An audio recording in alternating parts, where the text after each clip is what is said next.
Simple and tasty high protein rice ఎలా చేయాలో చూపిస్తున్నాను. దీనికోసం 1 కప్పు సోయాని హాట్ వాటర్లో సోక్ చేసి పెట్టుకోవాలి. బ్లాక్ చనా ఉడకబెట్టి పెట్టుకోవాలి. తర్వాత ఒక మిక్సీ జార్లో కట్ చేసి పెట్టుకున్న 2 ఉల్లిపాయలు, 2 ఇంచుల అల్లం, ఒక 5 నుంచి 6 వెల్లుల్లి, 2 పచ్చిమిరపకాయలు, ఒక 3 టమాటాలు అన్నీ వేసుకొని మెత్తగా మిక్సీ పట్టుకోవాలి. ఇప్పుడు స్టవ్ ఆన్ చేసుకొని బాండి పెట్టుకొని దాంట్లోకి 1 క్యూబ్ ఆఫ్ బటర్ వేసుకోవాలి. ఇక్కడ బటర్ ప్లేస్లో మీరు గీ ఆర్ ఆయిల్ అని యూస్ చేసుకోవచ్చు.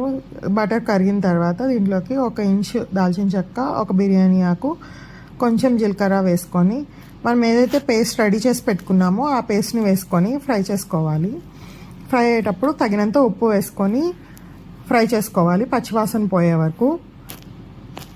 ఈ రెసిపీ చాలా ఈజీ, హై ఇన్ ప్రోటీన్, లో ఇన్ క్యాలరీస్. ఎప్పుడు రొటీన్గా వెజ్లో తినాలి, పన్నీర్ బిర్యానీ లాంటి వాటికన్నా కూడా ఇది మంచి రీప్లేస్మెంట్. బ్యాచులర్స్ అయితే రైస్ కుక్కర్లో కూడా చేసేయచ్చు.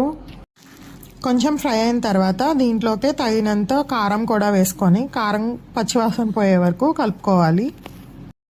ఇప్పుడు ఇందులోకి 1/2 కప్ పెరుగు, అంటే ఏ కప్తో అయితే సోయా తీసుకుంటున్నామో ఆ కప్లో 1/2 కప్ పెరుగు, ఒక 100 ml పెరుగు వేసుకొని ఆయిల్ సపరేట్ అయ్యే వరకు ఫ్రై చేసుకోవాలి.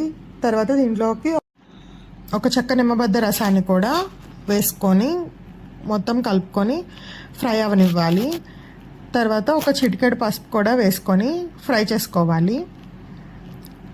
ఇప్పుడు ఇందులోకి మనం ఏదైతే నానబెట్టిన సోయా ఉందో దాన్ని స్క్వీజ్ చేసుకొని ఆ ముక్కల్ని దీంట్లోకి వేసుకొని ఈ పేస్ట్ అంతా సోయా పీసెస్కి పట్టేలాగా ఒక 3 to 4 minutes ఫ్రై చేసుకోవాలి.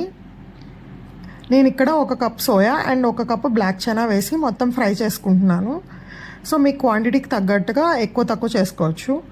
తర్వాత ఇందులోకి కొంచెం పుదీనా, కొత్తిమీర కూడా వేసుకోవాలి.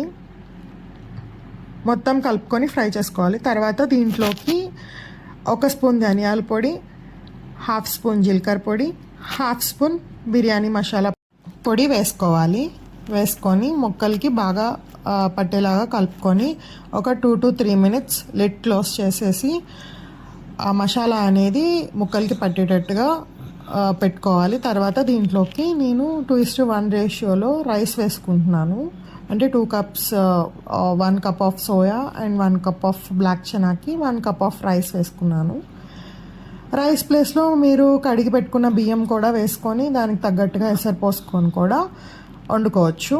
అంతే, మనకి సింపుల్ హై ప్రోటీన్ రైస్ అనేది రెడీ అయిపోతుంది.